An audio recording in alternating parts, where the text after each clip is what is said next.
Hello guys, lovers in study. Good morning. Today we will discuss a poem by John Donne, Better My Heart, 3% God. और ये कविता RPSC grade first में prescribed है और अन्य purposes से भी यदि हम देखें, चाहे एकेडमिक पर्पज हो चाहे कॉम्पिटिटिव पर्पज हो, it will be very helpful. मैं उम्मीद करता हूं कि आप अंत तक बने रहें और बहुत सीरियस तरीके से इसको आप समझने का प्रयास करेंगे। हम इसमें बात करेंगे कवि से रिलेटेड, पोयम की इंफॉर्मेशंस और पोयम की इंफॉर्मेशन जैसे कि दो तरह से, स्ट्रक्चरल और थीमेटिक तरीके से। हम जितने भी आपकी इंफॉर्मेशंस है वो इंफॉर्मेशन से एक्चुअल आपके रिलेटिंग टू एग्जाम क्वेश्चंस अपने आप बनते हैं। Have informations in these discussions. सबसे पहले यदि हम पोइट से रिलेटेड बात करें तो जॉन डन का जन्म 1572 में हुआ और 1631 में इनकी डेथ हो गई। अब इसको पीरियोडिकली यदि हम बांट के बात करते हैं तो ये periodical Shakespearean period means Elizabethan period और later on the part of chronology Jacobean. तो ये दोनों एजेस में इनका काल माना जाएगा, जिसे ये कहा गया ट्रांजिशनल पीरियड कहा गया। इस पीरियड की सबसे विशेषता यदि हम लिटरेरी फील्ड में और आर्ट में बात करें तो ये रिगार्ड किया गया fusion of struggle and faith. There are so many reasons, बहुत सारे कारणों की वजह से ये फ्रेज इस पीरियड के लिए अप्लाई होती है। John Donne metaphysical founding father, metaphysical school poetry founding father and the monarch of wit. Very first, सबसे पहले यदि हम बात करते हैं तो John Dryden remarked about his poetry's content and his style that Donne affects very metaphysics. But later on, it was Dr. Samuel Johnson who coined and confirmed this term metaphysical relating to John Donne's poetry and John Donne's personality. And then there were so many followers of this concept of this poetry.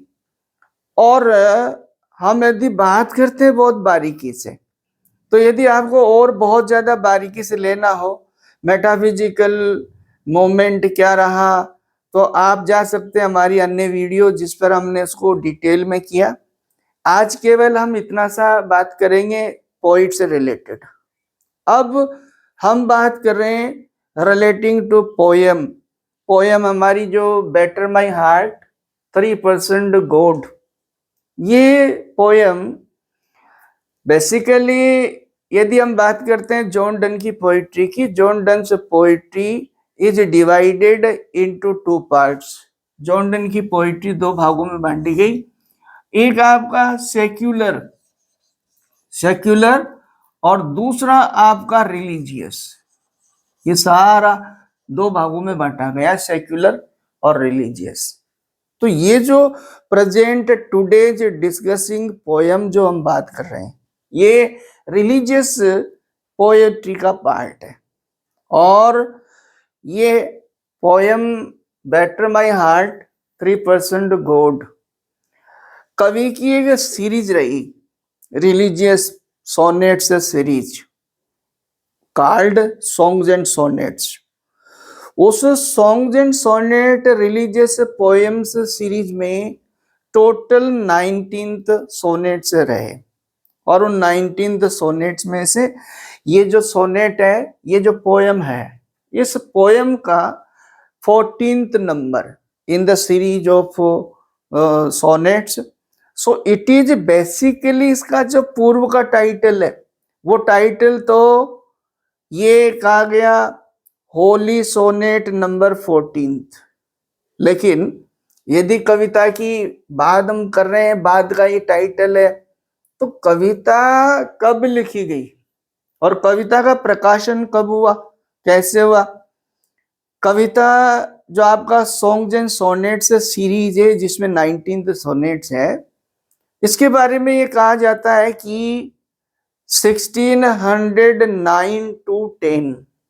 Certain critics also and certain literary document also say that 1609 to 1611, that the अराउंडिंग time, ये इस period में लिखी गई।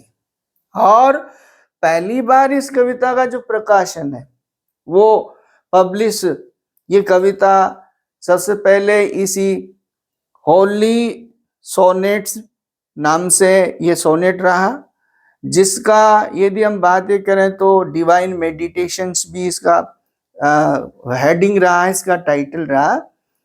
ये 1633 में पहली बार publish हुआ। अब आप देखेंगे, यदि लॉजिकली हम बात करते हैं, डन की डेथ हो गई 1631 में और इसका प्रकाशन हुआ, ये बहुत इंपॉर्टेंट बात है, पूछी जाती जनरली और समझने की भी बात है कि ये एंथोलॉजी 1633 में पब्लिश हुआ। इसके लिए एक वर्ड यूज होता है posthumous, that means it was published posthumously, and posthumous means होगा कवि की मृत्यु के बाद ये प्रकाशन में आई।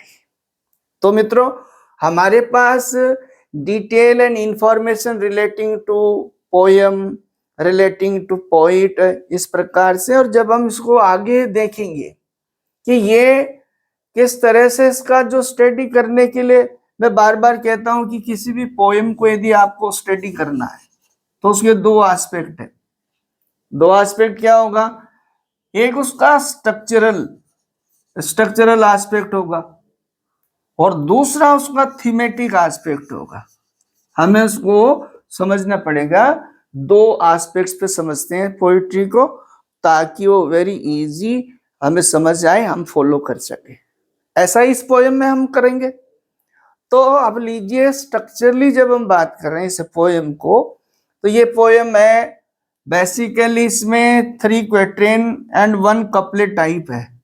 ये पेट्रार्कन मॉडल्ड सोनेट है, और जब पेट्रार्कन मॉडल्ड सोनेट की बात आ गई तो सीधा ये होगा कि basically Petrarchan model as a matter of fact very first divided into 2 parts, 2 part में बढ़ता है।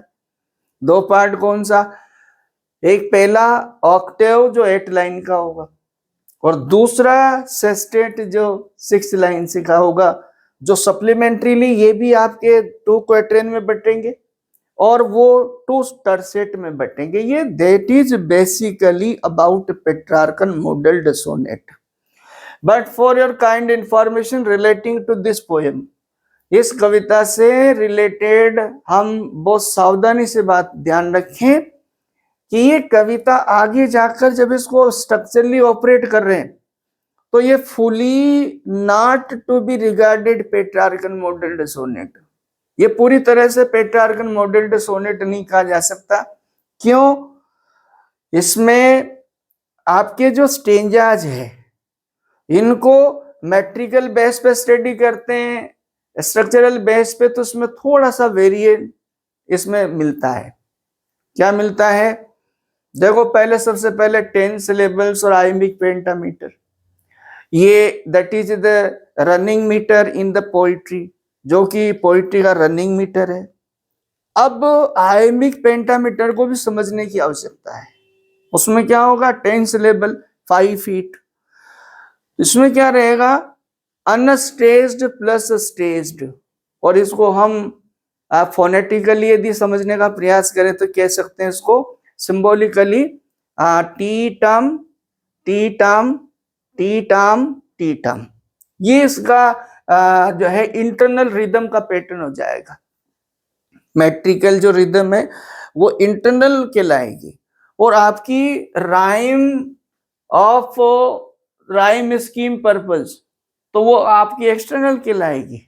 उसके बिहाफ पे यदि हम बात करेंगे तो इसकी जो राइम स्कीम है, जैसे इसको आपने लिया फॉर यू, यू को हमने ए अल्फाबेटिकली हमने रेंडमली लिया साउंड के बेस पे, मैंड बी आपने किया, बैंड वापिस आपका बी, और न्यू आपका यू, वापिस आपका ए। तो क्या साउंड राइम स्कीम क्या बनी? राइम स्कीम पहले क्वाड्रेन की ए बी बी है। चलिए दूसरा हम करते हैं, अगला स्टेंजा, ड्यू आपका ए, विंड बी, और डिफेंड बी, और आपका टू आपका ए। तो इसकी भी क्या हो गई? ए बी बी है। लेकिन हमारे पास ये आगे जाकर कंप्लीटली एज इन आपका पेट्रार्कन मॉडल सोनेट ये आगे मेंटेन नहीं होता। कैसे? यहां हम बात कर रहे हैं फाइन, इसमें हम सी दे देंगे, अगेन आई, तो इसको आपका क्या होगा? अगेन। ये आपका क्या होगा? Fine again. इसको सी आपने माना, इसको अगेन, तो आपका सी सी आपके पास हो गया, ये आपका डी हो गया, और ये आपका ई हो गया।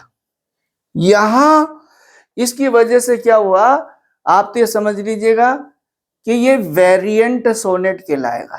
कंप्लीटली डजंट रन विद आपका पेट्रार्कन मॉडल्ड सोनेट की कैरेक्टरिस्टिक्स बराबर मेंटेन नहीं होने की वजह से इसको हम क्या बोलेंगे?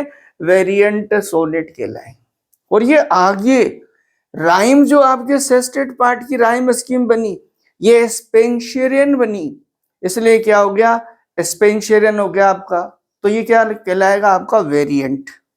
ओके।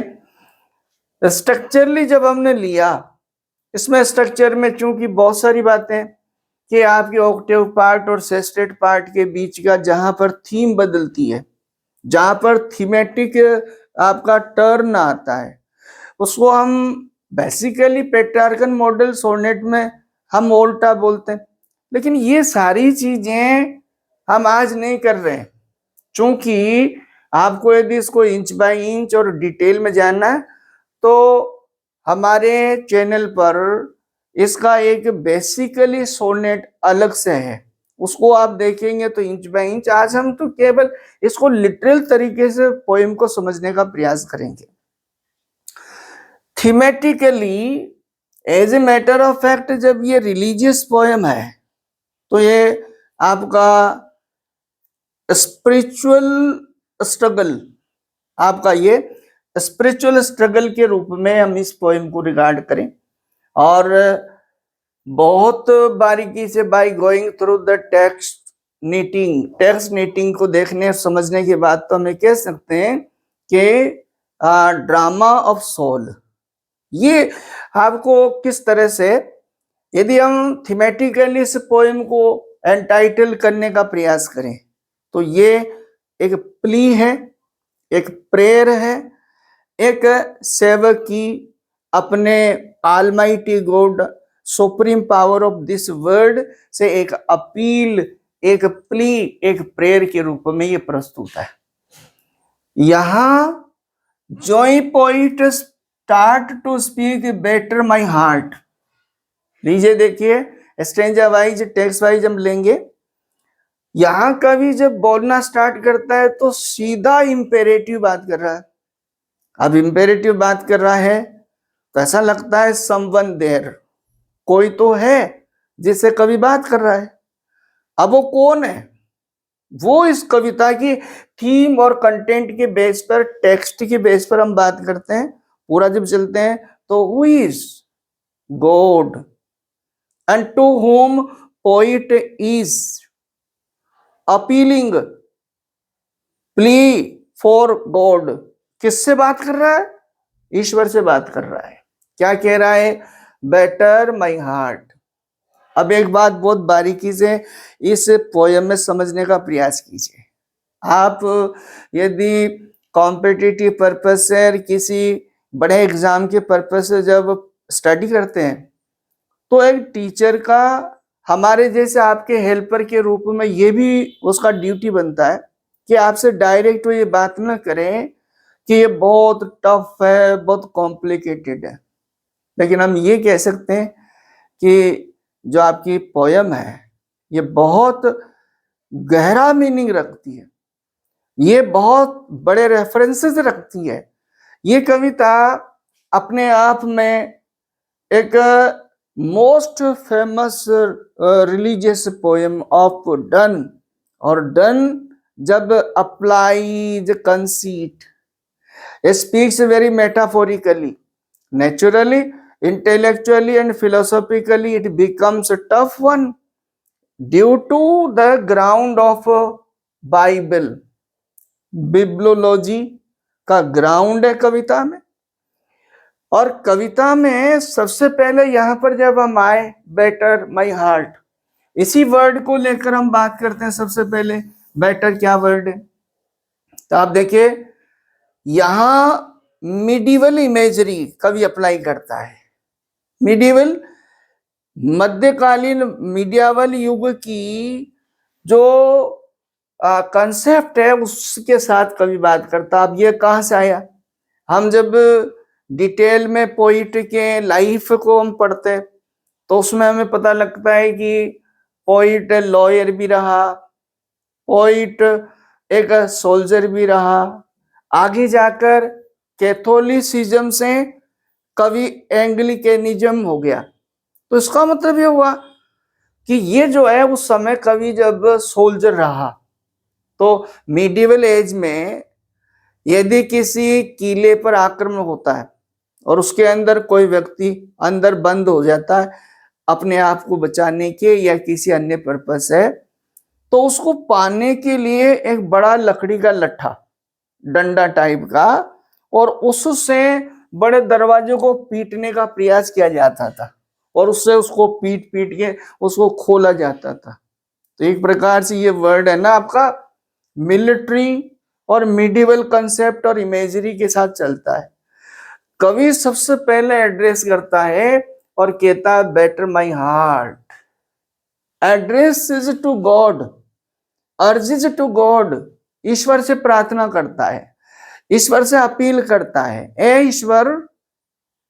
अब ईश्वर कैसा, as per Bible biblical ground के आधार पर, बाइबल के आधार पर क्या 3% गॉड, ईश्वर जो है वो Trinity on the basis of Bible, Bible के आधार पर ईश्वर के 3 रूप। कौन सा, नंबर 1 फादर, और फादर मीन्स द ऑलमाइटी और the supreme power of the world. Second son, and son कौन, son Jesus Christ. And third one holy ghost, holy ghost. ये 3 जो रूप ईश्वर रखता है वो हमारे यदि हिंदू आइडियोलॉजी के अकॉर्डिंग बात करते हैं तो ब्रह्मा विष्णु महेश आपका सृजनकार है, पालनहार है और संहारक है। इस तरह की आइडियोलॉजी ट्रिनिटी गॉड के यानी जो है उस बैकग्राउंड से कवि बात करता है। ईश्वर तुम्हारा जो ये 3 जो रूप है, for the sake of humanity, for the sake of a word, कवि प्रार्थना करता है कि मुझे पीटो। यहां देखिएगा कंसेप्ट हमने मिलिट्री से और मिडिवल एज से लिया, किस तरह से समझे आप। पीटो, यहां देखिएगा माई हार्ट। अब हार्ट जो है उसने तो पीटा नहीं जाए, यहाँ क्या मतलब लेंगे हम हार्ट से, feelings, emotions. Better my heart, यहां सीधा सीधा कवि मेटाफोरिक बात कर रहा है। पोइट स्पीक्स वेरी मेटाफोरिकली, क्योंकि एग्जाम्स में आपके 3-4 तरह के क्वेश्चंस आपको बहुत ज्यादा बारीकी से समझने की जरूरत है। एक आपका इंफॉर्मेटिव, टेक्स्ट से related information, number 1 question. Number 2 आपका राइटर और पोइट की outstanding characteristic relating that related और रेस्पेक्टिव एज और एरा दैट पोइट बिलोंग्ड। एक इस तरह के क्वेश्चंस। कवि की कौन सी विशेषता, उसकी स्पेशलाइजेशन क्या। अगला क्वेश्चन आपका आएगा जो आपका लिटरल रहेगा, और लिटरल में बहुत दो तीन चीजें आएगी आपकी। एक आपका लिटरेरी फिगर्स है, आपकी लिटरेरी टर्म है, लिटरेरी बैकग्राउंड है, और उनका सिंबॉलिकल मीनिंग। ये सारी इंफॉर्मेशन हमें ध्यान रखनी पड़ेगी, तभी जाके हम किसी भी प्रकार से किसी भी एंगल से क्वेश्चन पूछे जाए उनके हम आंसर्स कर पाएंगे। तो यहां क्या कह रहा है, batter my heart, metaphorically poet speaks here when poet applies word batter, you have gone to the background of batter, batter को समझा, and the way of speaking is argumentative. The way of speaking means style, conversational, conversational style है। कवि ईश्वर से प्रार्थना करता हुआ हमें नजर आता, for you as yet but. कवि ने यहां पर यह बताने का प्रयास किया how God is full of mercy for the mankind. As a poet, कवि संसार के लोगों को, स्पेशली जैसे कवि की आज बात चल रही है, तो कवि के साथ, मानव के साथ कवि बड़ा ही जनरस तरीके से उसे सुधारने के तरीके रखता है। क्या क्या रखता है, एज येट बट, नॉक, उसे, अब यहां डिक्शनरी वर्ड तो नॉक मीन्स तो खटखटाना, या नॉक से मतलब उसको किसी भी तरह का, यानी जो है वो करके, सदमे दे के, ब्रेक, शाइन, शाइन से मतलब है लाइट, और लाइट से मतलब है impression of good, and seek to mend. इस लाइन में कवि ने बड़ा ही मेटाफोरिक और बड़ा ही यानी फार फेच्ड आइडिया के साथ कवि बात कर रहा है। यहां कवि ईश्वर को, गॉड को as a tinker, blacksmith की कंसेप्ट से बात करना चाह रहा है।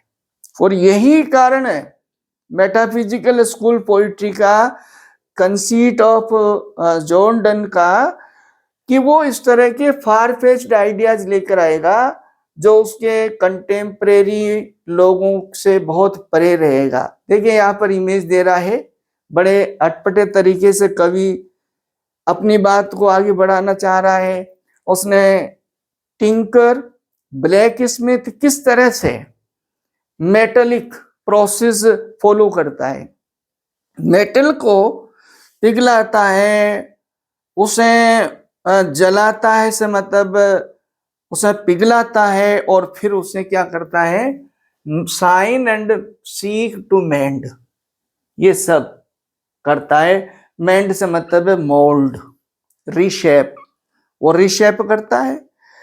इसका ये मतलब हुआ, यदि हम इसी इमेज के साथ बात करते हैं, ब्लैक स्मिथ और tinkers image, that means when ever a metal, कोई भी मेटल में यदि एडल्ट्री आती है और उसका शेप विकृत होता है, उसका आकार बिगड़ता है, तो क्या करता है ब्लैक स्मिथ, उसे बहुत ऊंचे ताप पर उसे क्या करता है, उसको नॉक करता है, डिसेबल्ड करता है।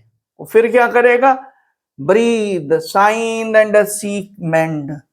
ये तो प्रोसेस है गॉड का, कि गॉड अपने जो बच्चे हैं, मानव जो है, son of God, human being, उनमें किसी भी प्रकार की यदि एडल्ट्री आती है, and due to that adultery उसका जो रूप विकृत होता है, यानी अट्रैक्टेड बाय सिन, सिंस की तरफ वो अट्रैक्ट होता है, तो गॉड बड़े जनरस तरीके से, बहुत ही उदार तरीके से, जैसे एक टिंकर ब्लैक स्मिथ, एक टठेरा, किसी भी धातु को अपना नया स्वरूप देने के लिए बहुत उसको अच्छी तरीके से, जैसे यहाँ पर गॉड ने कवि और गॉड के बीच की यदि बात करते हो तो कवि जब अपने आप कैसा कर रहा है, तो टिंकर प्रोसेस के आधार पर वेसल, किस तरह से वेसल को वो अच्छा रिफ्रेश करता है, रीशेप करता है, ये तरीका तुम्हारा है। दैट में rise and stand, overthrow me and bend, क्या your force to break, blow, burn and make me new. कवि, poet urging, he praying to God and says very openly in the opening stanza that this is your way। ये तो तुम्हारा एक उदारता भरा तरीका है, लेकिन that I may rise and stand, तुम मुझे ये सब करो से मतलब है मुझे जलाओ, मुझे तोड़ो मरोड़ो, नया रूप दो, ताकि so that I may rise and stand, मैं फिर से खड़ा हो सकूं से मतलब है कैन हैव रीशेप। एंड क्या कह रहा है, overthrow me and bend. Overthrow ऐसे डिक्शनरी मीनिंग तो आपका कुचलना, तोड़ना मरोड़ना, जैसे हम मेटेलिक प्रोसेस में, इंजीनियरिंग प्रोसेस में डेंटिंग और पेंटिंग लेते हैं और उसके बाद उसको हम रिन्यू प्राप्त करते हैं। तो देखो आप कहां से साइंटिफिक और फार फेच्ड आइडियाज कभी अप्लाई कर रहा है। क्या कह रहा है, योर फोर्स, तुम्हारी ताकत। अब सीधा सीधा ये है कि यहां कवि जब सेवक के रूप में है, गॉड को यदि लवर के रूप में और पोइट स्वयं बिलव्ड के रूप में प्रेजेंट हुआ, तो यहां ये कहना your force to break, blow, burn and make me new, आपकी जो ताकत है, कौन सी ताकत, अभी तो आपने मेरे साथ केवल मात्र एक उदारता भरा तरीका अपनाया जिससे मुझ में कोई परिवर्तन के चांसेस नहीं है, मैं एडल्ट्री युक्त हो गया हूं, मुझ में बाह्य। अब आप कंसेप्ट को समझे, यहां क्या हो रहा है, कवि बात कर रहा है, यानी दो चीजें हैं, एक तो बॉडी और एक सोल। ये मनुष्य के दो रूप होते हैं, मानव के दो रूप होते हैं, एक है बॉडी, फ्लैश एंड ब्लड, और दूसरा रूप है soul. Here poet finds or realizes himself that spiritually, soully, he has got adulteries. And what type adulteries? Adulteries of the word. So his spirit, poet's soul, beloved's soul aching and praying. और अब आप देखिएगा इसमें विषय वस्तु को दिया, आपका जो पहला स्टेंजा उसमें the matter, the theme has been presented, और सेकंड स्टेंजा में कवि इस थीम को क्या कर रहा है, एक्सटेंड कर रहा है। The idea has been presented in very first stanza and now extending, उसको एक्सटेंड कर रहा है। क्या कह रहा है, I like an usurped town to another due, मेरी स्थिति कैसी हो गई है। कवि यहां एक प्रेमिका के रूप में जार जार अपने प्रेमी यानी ईश्वर के सामने रिग्रेट कर रहा है, पश्चाताप कर रहा है। किस लिए कर रहा है, दोबारा ईश्वर की प्राप्ति के लिए, दोबारा अपने आप को वो अपना होली रूप, अपना प्योर रूप पाने के लिए, और इसलिए वो क्या कर रहा है, रिग्रेटिंग। और बिब्लिकली ये कहा गया कि दुनिया के अंदर सबसे बड़ा यदि मुक्ति का साधन है तो वो है रिपेंटिंग। ये जब मनुष्य रियलाइज कर ले और उसको वो सुधार के लिए तैयार हो जाए, जैसे कि यहां देखो, आई लाइक एन, आप देख रहे हैं एलिट्रेशन का प्रयोग हुआ है, मेटाफर का प्रयोग हुआ है। Metaphor throughout this poem has been extended. इस पूरी कविता में मेटाफर एक्सटेंड कर दिया गया है, using simile so that idea can be followed और टेकन वेरी इजीली। कवि क्या कह रहा है?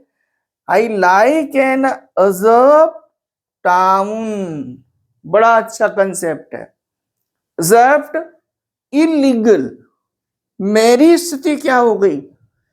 हत्याए शहर की तरह हो गई। अब हत्याए शहर की तरह, जिस पर किसी ने कब्जा कर लिया हो, अवैधानिक रूप से कब्जा कर लिया हो, टाउन टू अनदर ड्यू, किसी और ने जिस पर कब्जा कर लिया, मेरी ऐसी स्थिति हो गई। हत्याए शहर की तरह, हत्याए राज्य की तरह, जिस पर किसी दूसरे का राज्य है, दूसरे का अधिकार हो गया। मीन्स मुझे क्या कर लिया? हत्या लिया गया।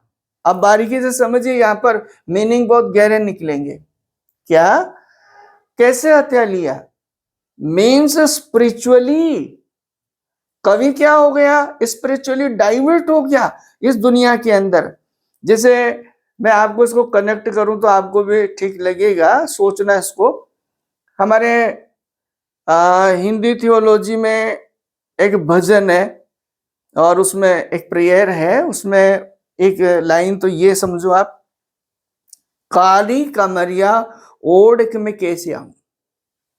यहां अनन्य जो भक्त है, ईश्वर प्राप्ति की जो कामना कर रहा है, वो रियलाइज करता है कि संसार के बंधनों में मेरी स्थिति क्या हो गई। अनेकों जो सेंसेस मेरे हैं, फिजिकल जो सेंसेस है, उनके बंधनों में मैं बंध गया।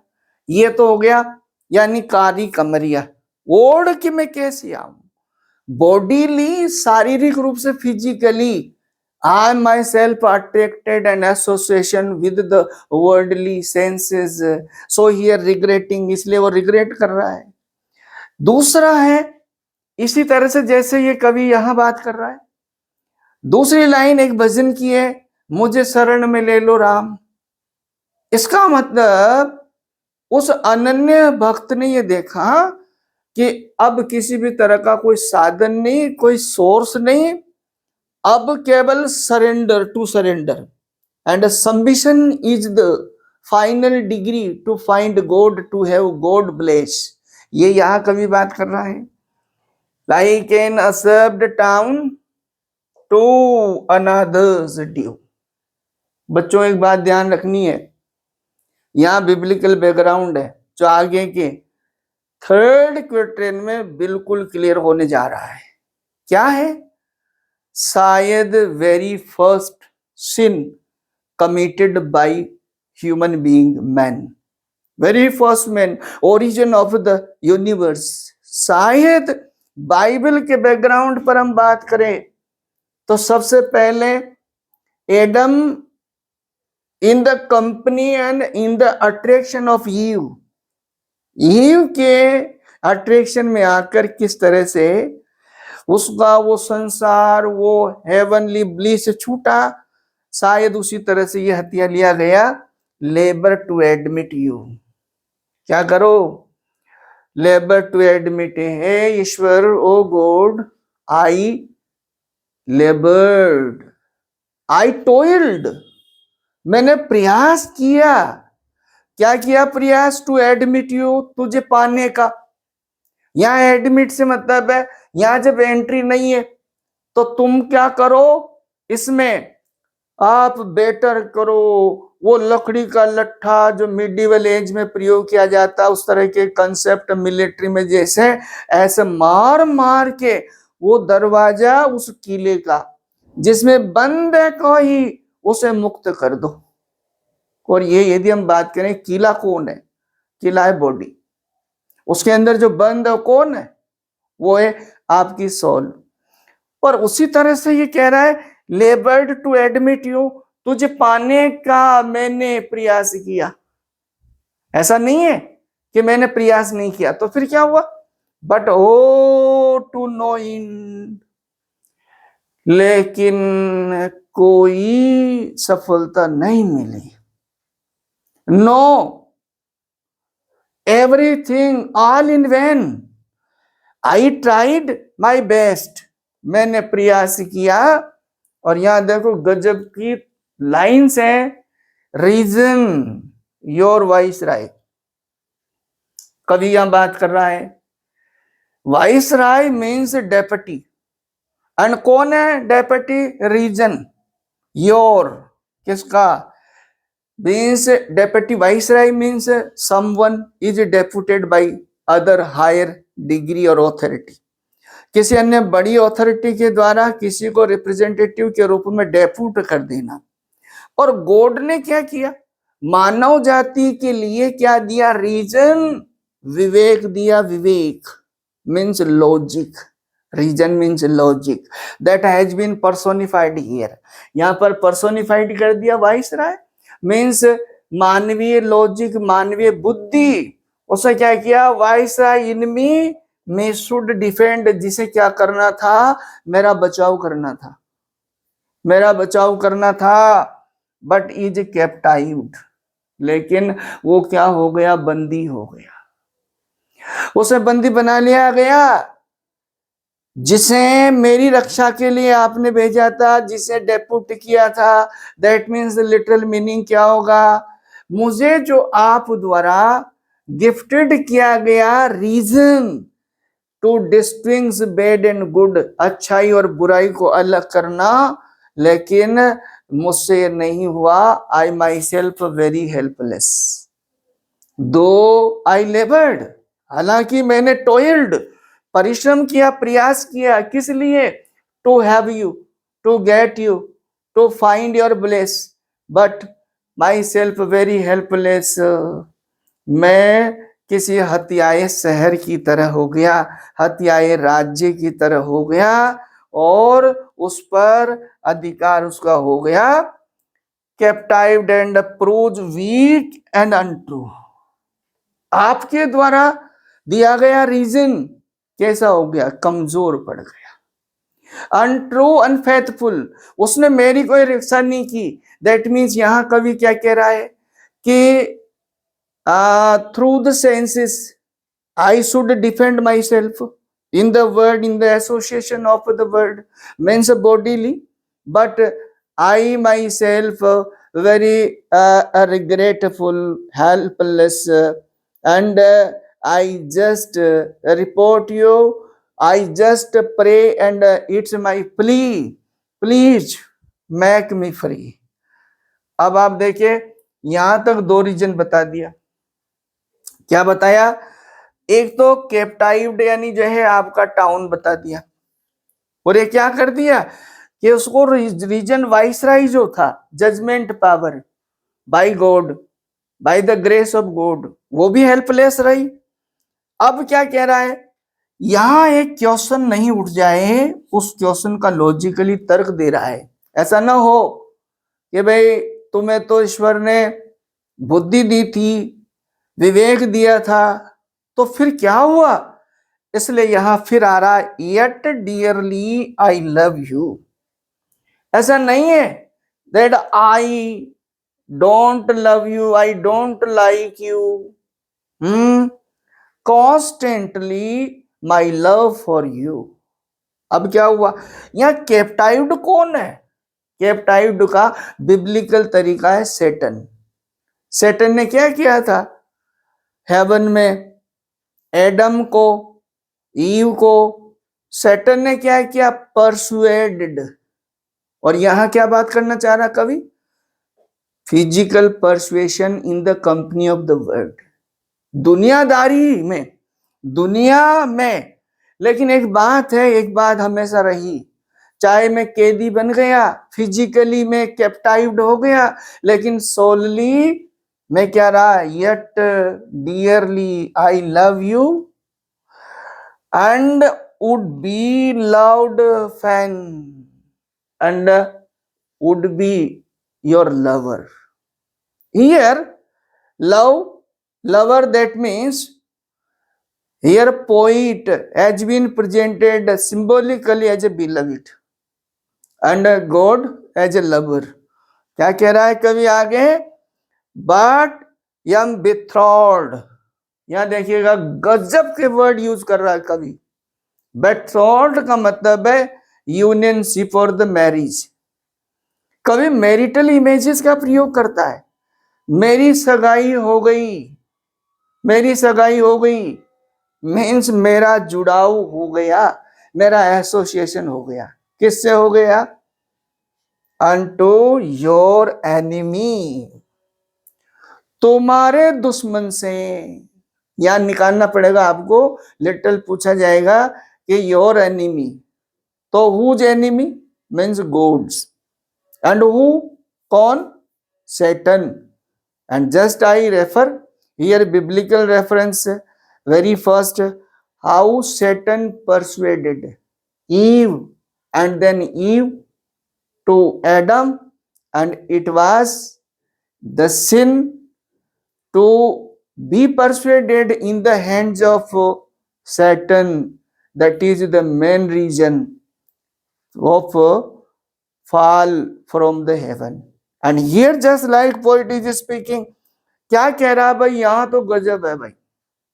आप देखो, ऐसा लग रहा है जैसे यहां एक कंसेप्ट ऐसा लग रहा है कि आप भी थोड़ा सा सोचो और बहुत ही इसको इंटरेस्टिंग तरीके से, बहुत व्यवहारिक पक्षों से लेके जोड़ने का प्रयास करो। जैसे हम किसी कोर्ट में खड़े हो और कोर्ट में बिफोर जज, जज के सामने, और जज से एक प्रेयसी, एक प्रेतमा, एक वाइफ, एक वमन क्या कर रही हो? प्रार्थना कर रही हो। क्या कर रही हो? क्या कह रहा कवि? डाइवोर्स मी, तलाक दिला दो मुझे। Divorce, separation, and separation for the purpose of salvation. Salvation के पर्पज से कवि बात कर रहा है। Divorce me, untie and break that knot again, not unionship as in marriage, bondage, two hearts, either good or bad, that is after realization. As here poet, as a beloved realizes that his bondage with Satan and satanic powers, satanic powers है, तो कवि क्या कह रहा? सीधा सीधा बात कर रहा है। डाइवर्स मी, तलाक करा दो मेरा, छुटकारा करा दो, and untie and break that knot again, और इस बंधन को तोड़ दो। क्या कह रहा है? टेक मी टू यू, मुझे तुम्हारे पास ले लो। अभी मैं कह रहा था आपसे हिंदी के भजन की बात, मुझे तुम्हारी शरण में ले लो राम, शरण में ले लो राम। इसका मतलब है, आप देखिएगा, रिलीजियस आइडियोलॉजी डन की यदि हम बात करते हैं एंग्लिकनिज्म के रूप में, आगे जाकर ये प्रोटेस्टीज से, वो कैथोलिक से प्रोटेस्टीज हुआ, और एंग्लिकनिज्म के कंसेप्ट के आधार पर कवि क्या कह रहा है? Divorce me, untie and break that knot again, take me to you, imprison me for I। अब एक बात तो ये है कि कवि यहां कह रहा है कि डाइवोर्स दिला दो, और इम्प्रिजन का मतलब है कैद कर लो, मुझे बंदी बना लो। तो अब ये तो कॉमन लोगों के तो समझ में आएगी नहीं, कॉमन यदि ट्रांसलेशन पर्पज से हम बात करेंगे तो समझ में नहीं आएगी, और जब उसको इंटरनल अंडरलाइंग मीनिंग से लेते हैं तो हमारे समझ में आती है। जब आप बताओ बंदी बनाने का मतलब है शरण में ले लेना, ईश्वर के पास ले लेना, ईश्वर का हिस्सा बना लेना, तो अच्छा हुआ। तो ऊपर से तो दिख रहा है गलत, लेकिन हम इसको जब करते हैं तो ये पैराडॉक्सिकल कंसेप्ट है। Here paradoxical concept, and poet says take me to you. ये पोइट की अर्ज है। Poet urges for the salvation, soul separation, soul freedom. आप देखो वहां रोमांटिक पोइट्री की हम बात करते हैं, वहां गजब की बात है, शैली की कविता जिसको आप बारीकी से फिलोसफिकली जब पढ़ेंगे इंटेलेक्चुअली, तो आपको लगेगा कि मनुष्य जीवन और ईश्वरीय जो आपके बंधन है या आजादी, लिबर्टी जो है, वो क्या चीज है उसमें वहां कवि आपका रोता हुआ नजर आ रहा है। क्या कह रहा है वो? वेस्ट विंड से अपील कर रहा है, lift me as a wave, मुझे लहर की तरह उठा लो और बादल के टुकड़ों की तरह उठा लो, मुझे तुम्हारी शरण में ले लो, मेक मी दाई पार्ट, तुम मुझे तुम्हारा हिस्सा बना लो। यहां देखो मित्रों, कवि यही बात कर रहा है, take me to you, imprisoned me for I except you, तुम्हारे सिवा, मेरा तुम्हारे सिवा, enthrall me never shall be free. Enthrall, enthrall वही, यानी कैप्टाइज कर लो, वही आपका पैराडॉक्सिकल, कैदी बना लेना, तुम्हारे अलावा कोई नहीं है, मुझे तुम दोबारा क्या कर लो, नेवर सेल बी फ्री। और कवि ये जानता है बहुत बड़ा मैसेज लास्ट का जो एक प्रकार से कपलेट बना इस पोएम में। इस कपलेट में कवि अपने आइडिया को, अपनी थीम को सीज करने जा रहा है, और क्या गजब का सब्सटेंस ऑफ द आइडिया कवि कहता है। उसने अपने अपने तरीके से सबसे पहले यहाँ अपना सिन बताया कि वो सिंफुल हो गया, दूसरे में उसने बताया कि सिंफुल तो हो गया लेकिन वो तुझे चाहता रहा हमेशा, ऐसा नहीं है। एक बात ये है कि वो यानी डाइवर्ट हो गया, कैप्टाइव हो गया, ये अलग बात है, सैटेनिक एबिलिटीज में आ गया। यहां उसने कहा कि उसकी क्या स्थिति है, लेकिन लास्ट में बता रहा तेरे सिवा, एक्सेप्ट यू एंथ्राल मी, कोई भी मुझे मुक्त नहीं कर सकता, कोई मुझे बंदी नहीं बना सकता, नेवर सेल बी फ्री नोर एवर चेस्ट, कोई मुझे प्योरीफाई नहीं कर सकता, कोई मुझे पवित्र नहीं कर सकता, कोई मुझे शुद्धि नहीं दे सकता, नोर ever chest accept you ravish मी। फिर आपका देखिएगा यहां वर्ड एक रेविश शब्द तो बड़े टेक्निकल और बड़े ही अप्रोच, इंटेलेक्चुअल अप्रोच में है, इन्हें बारीकी से समझना पड़ेगा। और चूंकि वीडियो ज्यादा लेंदी न हो इसलिए मैं आपको फिर कह रहा हूं कि हम इसको बहुत यानी जो शॉर्ट में प्रयास करते हैं, that you can take the meaning, आप मीनिंग ले सकते हैं। बारीकी से देखेंगे आप तो आपको एक एक लगेगा। बहुत सी बार कंफ्यूज करता है जो आपका ओरिजिनल टेक्स्ट है उस टेक्स्ट के अकॉर्डिंग चलना। हमने इसमें बहुत सारे आपके जो लिटरेरी फिगर्स है उनको भी बाइफर्केशन ही बात की है, इंच बाय इंच आप इसे देखें। और आज के इस डिस्कशन में, आज के इस लेसन में मुझे पूरी उम्मीद है कि आपको समझ आया होगा और इसके इंफॉर्मेटिव आप तक बातें पहुंची होगी। Structural, thematical, you have taken meaning, I hope, and hope you will have the great clarification. Will meet you in next video. Till, thank you for watching.